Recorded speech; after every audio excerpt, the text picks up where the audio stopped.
kiba kitegeeza nannyini kyalo yakutegeeza.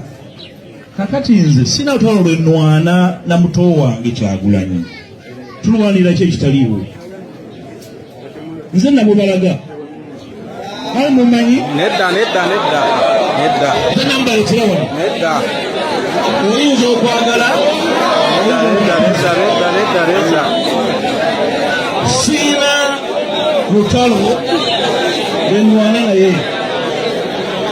Olwa 19 January 2005 tujjako wano mu January 2006 mugambe nti Mpuuga watubuulira ekituufu twakola ki twawulira. Ekisooka mbagamba ekintu kimu Yes, mukwano gwange oli ku Yugi Update TV ko sinzira okuba ng'otuwuliriza ge mayengo g'otaddeko eddoboozi eriwuumira mu matu g'ogwo mukwano gwange ali eyampuliriza yo nagyo osinzira okuba ng'otuwuliriza wabula gw'atanaba kuba ng'otwegattako kkirira wansi waliwo ekigambo subscribe kikooneko okunene mukade ojja kuba ng'otwegasseeko ddala bulungi nnyo okona mukade kikulu nnyo kuba kajja kuleetera notification message buli information wenaabazze nga Yugi Update TV ekuteereddeko gwe mukwano gwange ali eyampuliriza.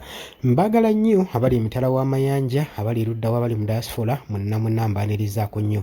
Dani ku Airlines e Kenya we bali kwekumira ku mayengo ga Yugi Update TV mwembe bamu kuba sharinga videos ne zitambula nsobola okulinkinga ku buli muntu yenna ali eyo abali mu diaspora musobola okubanga muzifuna nga zibatuukako. Mbagala nnyo bannange mwe bali kulwanirira nkyukakyuka mikwano gyange mulimu nneeyo si mwangu okubeera eyo nga mukazana mu butiti ate ng'eno we mutwala ne swaggo mu maaso twebaza omulimu gw'omukolo gw'obutaweera okulaba nga muteekawo enkyukakyuka mu ggwanga lyammwe eyo yonna gye muli. Kyokola kyonna kyonna we kasita kibeera nga kiri ku nkyukakyuka okola kyamaanyi nnyo okulaba nga otaasa eggwanga lye gwe mukwano gwange ali eyampuliriza.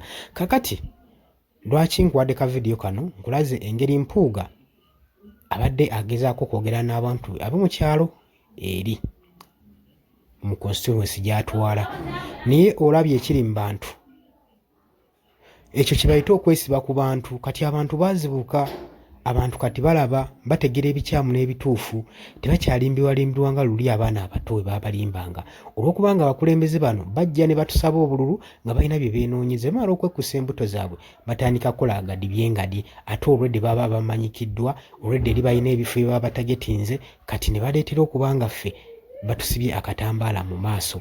Ate bw'oba owuliriza enjiri gy'abuulira buli kadde eba ekwatagana ku Robert Kyagulanyi Ssentamu simanyi oba amafuta ge gwe gatambulira.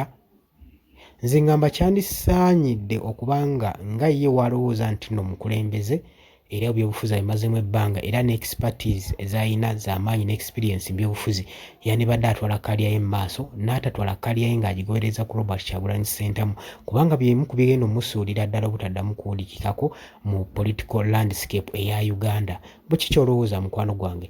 Nkwanirizaako jangu mu comment section jangu liking jangu sharing.